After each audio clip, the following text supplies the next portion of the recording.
খাদিজা বেগম, প্রভাষক জীববিজ্ঞান, কুলিয়ারচর সরকারি কলেজ, কুলিয়ারচর, কিশোরগঞ্জ। আমি আশা করি ছাত্রছাত্রীরা তোমরা ভালো আছো এবং স্বাস্থ্যবিধি মেনে চলছ এবং বাড়িতে নিয়মিত লেখাপড়া করছো। আমি আজকে তোমাদেরকে জীববিজ্ঞান দ্বিতীয় পত্রের 8ম অধ্যায়ের সমন্বয় ও নিয়ন্ত্রণ সম্পর্কে পড়াবো। আমি আজকে যা তোমাদেরকে পড়াবো তা হচ্ছে নিয়ন্ত্রণ কি, সমন্বয় কি, কান বা শ্রবণেন্দ্রিয় কি এবং কানের প্রকারভেদ, শ্রবণ কৌশল এবং ভারসাম্য রক্ষার কৌশল। খেয়াল করো ছাত্রছাত্রীরা, আমরা জানি নিয়ন্ত্রণ কি। প্রথমে আসা যাক নিয়ন্ত্রণ কি। আমরা জানি অসংখ্য কোষ প্রথমে একত্রিত হয়ে পরে টিস্যুতে বিভেদিত হয়। বিভিন্ন টিস্যুর সন্নিবেশে গঠিত হয় অঙ্গ।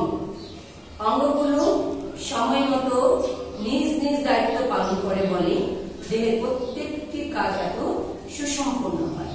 যেমন আমরা যখন খাবার গ্রহণ করি তখন আমরা প্রথমে চোখ দিয়ে খাবারটা দেখি, নাক দিয়ে গন্ধ নিই, হাত দিয়ে খাবারটা মুখে দিই, জিহ্বা দিয়ে স্বাদ নিই, দাঁত ও পেশি দিয়ে এই খাবার চিবাই, গলদকরণ, লালাকরণ থেকে শুরু করে পৌষ্টিক নালীর বিভিন্ন জায়গায় নানা ধরনের এনজাইম ইত্যাদি গঠিত হয়।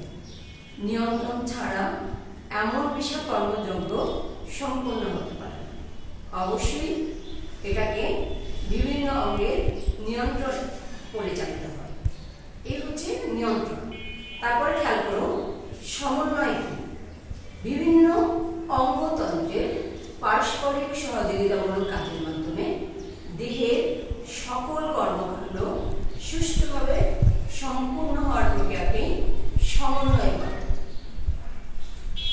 আমি আজ তোমাদের কান সম্পর্কে পড়াবো এবং তোমরা জানতে পারবে কান কিভাবে শ্রবণ এবং দেহের ভারসাম্য রক্ষা করে। খেয়াল করো ছাত্রছাত্রীরা, মানুষের মাথার দুপাশে ও চোখের পেছনে করোটির শ্রুতিকোটরে 2টি কান অবস্থান করে। এই কান 3টি অংশে বিভক্ত, যথা খেয়াল করো চিত্রে, খেয়াল করো এটি হচ্ছে মানুষের কানের গঠন এবং এই সম্পূর্ণ কানটি 3টি অংশে বিভক্ত। একটি অংশ হচ্ছে বহিকর্ণ, আরেকটি হচ্ছে মধ্যকর্ণ, আরেকটি হচ্ছে অন্তঃকর্ণ। বহিকর্ণ হচ্ছে আবার 3টি অংশ, যেমন পিনা, কর্ণকুহর এবং টিম্প্যানিক পর্দা।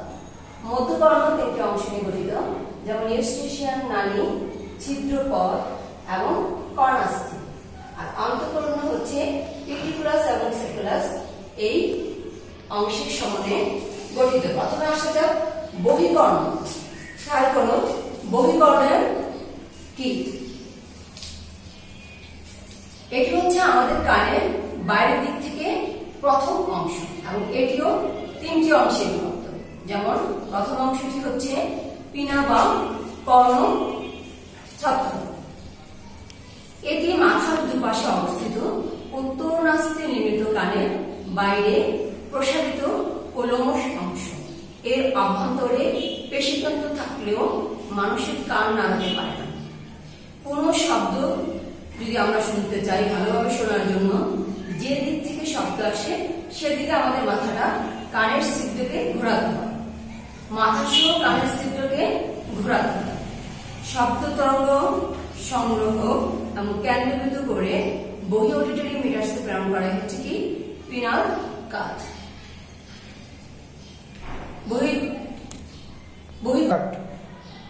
বহিকর্ণের আরেকটি অংশ হচ্ছে বহি অডিটরি মিটারস। বহি অডিটরি মিটারস খেয়াল করো কানের পিনার কেন্দ্র থেকে যে সরু নালী টিম্প্যানিক পর্দা পর্যন্ত বিস্তৃত তার নাম হচ্ছে বহি অডিটরি মিটারস। এটি মোম গ্রন্থি ও শুকনো ত্বকে আচ্ছাদিত। বহি অডিটরি মিটারসের কাজ হচ্ছে এর দ্বারা শব্দ তরঙ্গ টিম্প্যানিক পর্দায় পৌঁছে এবং এর মোম গ্রন্থি ও লোম কানের ভিতরে ধুলাবালি প্রবেশ নিয়ন্ত্রণ করে থাকে। বহিকর্ণের আরেকটি অংশ হচ্ছে টিম্প্যানিক পর্দা। বহি অডিটরি মিটারসের শেষভাগ থেকে মধ্যকর্ণের মুখে আড়াআড়ি ভাবে যে ডিম্ব ডিম্বাকার স্থিতিস্থাপক পাতলা শব্দ তরঙ্গ সংবেদী পর্দা অবস্থিত, তাহাই টিম্প্যানিক পর্দা। এর বাইরের দিকে হচ্ছে অবতল এবং ভেতরের দিকটা হচ্ছে উত্তল। টিম্প্যানিক পর্দার কাজ হচ্ছে বহিকর্ণকে মধ্যকর্ণ থেকে পৃথক করে রাখে এবং শব্দ তরঙ্গ এটিকে স্পন্দিত করে কম্পনের সৃষ্টি করে। তারপর খেয়াল করো মধ্যকর্ণ। এটি একটি অসম আকৃতির বায়ুপূর্ণ প্রকোষ্ঠ। এটিও তিনটি অংশ নিয়ে গঠিত। একটি হচ্ছে ইউস্টেশিয়ান নালী, আরেকটি হচ্ছে কর্ণাস্থি, আরেকটি হচ্ছে ছিদ্রকর্ণ। আবার খেয়াল করো মধ্যকর্ণ তিনটি অংশ নিয়ে গঠিত।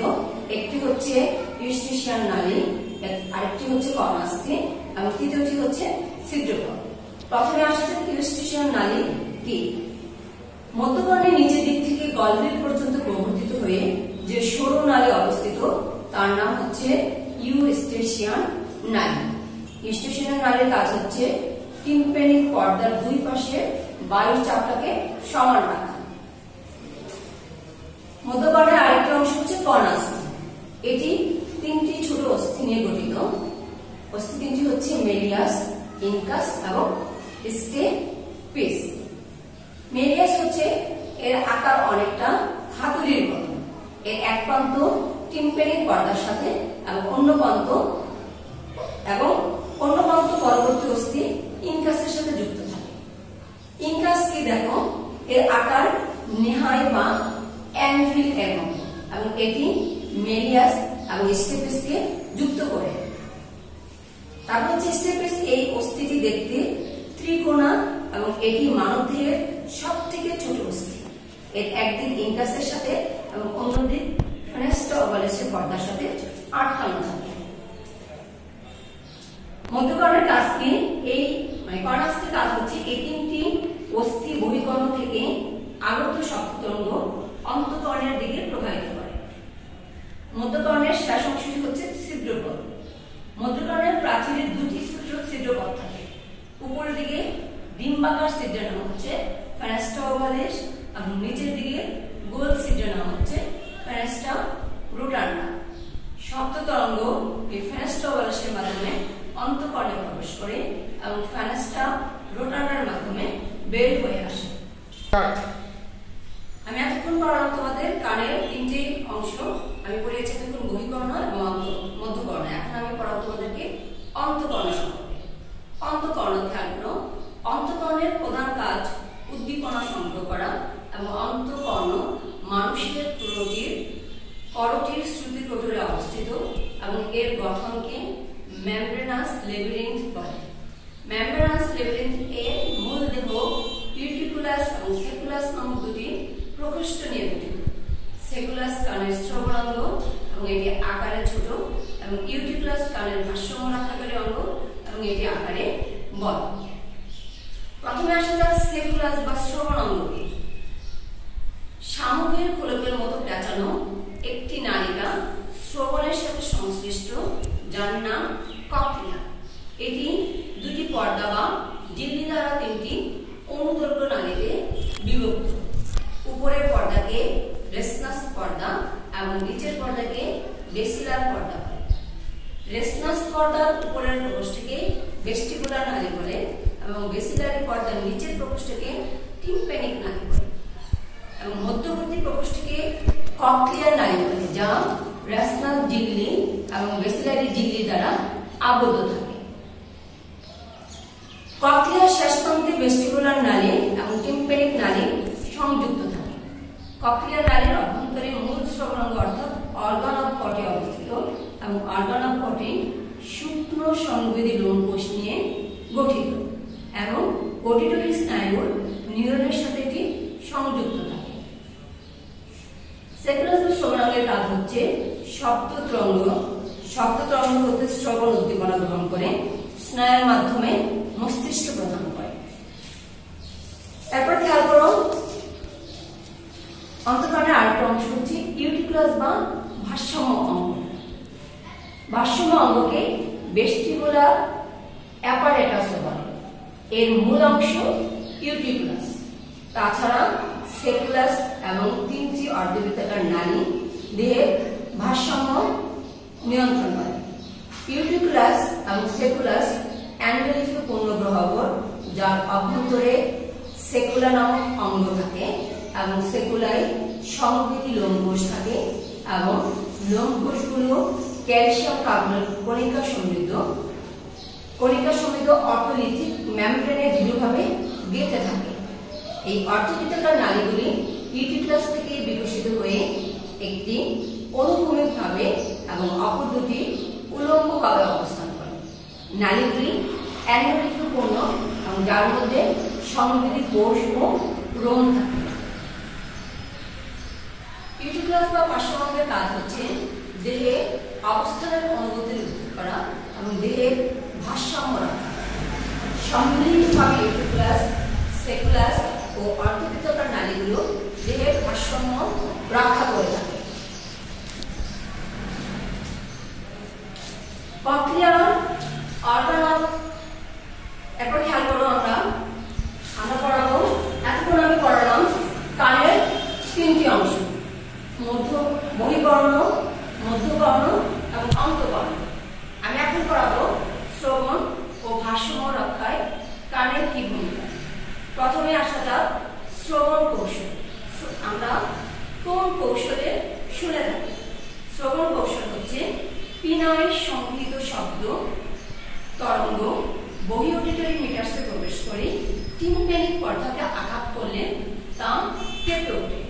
এই কাঁপনে মধ্যকর্ণে অবস্থিত যে তিনটি অস্থি আছে, মেলিয়াস, ইনকাস এবং স্টেপিস অস্থি তিনটি এমনভাবে আন্দোলিত হয় যার ফলে প্রথমে ফেনেস্ট্রা ওভালিসের পর্দা ও পরে অন্তঃকর্ণের কক্লিয়ার পেরিলিম্ফিক কাঁপন সৃষ্টি হয়।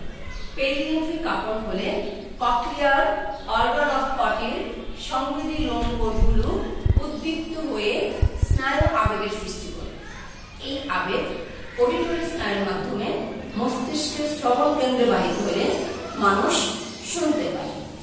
এরপর বাকি শব্দ তরঙ্গ ফেনেস্ট্রা রোটান্ডার পর্দার মাধ্যমে মধ্যকর্ণে চলে আসে এবং এটি পরে প্রশমিত হয়ে বের হয়ে যায়। এ হচ্ছে আমরা এই কৌশলে আমরা শুনে থাকি। তারপর হচ্ছে দেখো ভারসাম্য রক্ষার কৌশল। মানুষের অন্তঃকর্ণে ইউটিকুলাস ও সেকুলাসের নানা জায়গায় কতগুলি সংবেদী কোষগুচ্ছ থাকে। কোষগুলো সংবেদী রোম কোষগুচ্ছ থেকে বা কোষগুলো থেকে সংবেদী রোম বের হয়। রোমগুলোর চারিদিকে অ্যান্ডোলিফে ভাসমান ওথোলিথ নামের অনেকগুলি চুনময় পদার্থ সম্মিলিত জেলির মতো কোণাকার কেপুলায় আবৃত থাকে। মানুষের মাথা কোনো এক তলে হেলে গেলে ওই পাশের ওথোলিথগুলো কেপুলায় সংবেদী রোমের সংস্পর্শে আসে, ফলে সংবেদী কোষগুলো উদ্দীপ্ত হয়। এই উদ্দীপনা স্নায়ুর মাধ্যমে মস্তিষ্কে পৌঁছালে মানুষ দেহের আপেক্ষিক অবস্থান বুঝতে পারে। তখন মস্তিষ্কের নির্দেশে প্রয়োজনে পেশি সংকোচনে মাথা আবার স্বাভাবিক অবস্থানে ফিরে আসে এবং সঙ্গে সঙ্গে দেহের ভারসাম্য রক্ষিত হয়। ছাত্রছাত্রীরা, আমি শ্রবণ এবং ভারসাম্য রক্ষায় কানের কি ভূমিকা তা পড়ালাম।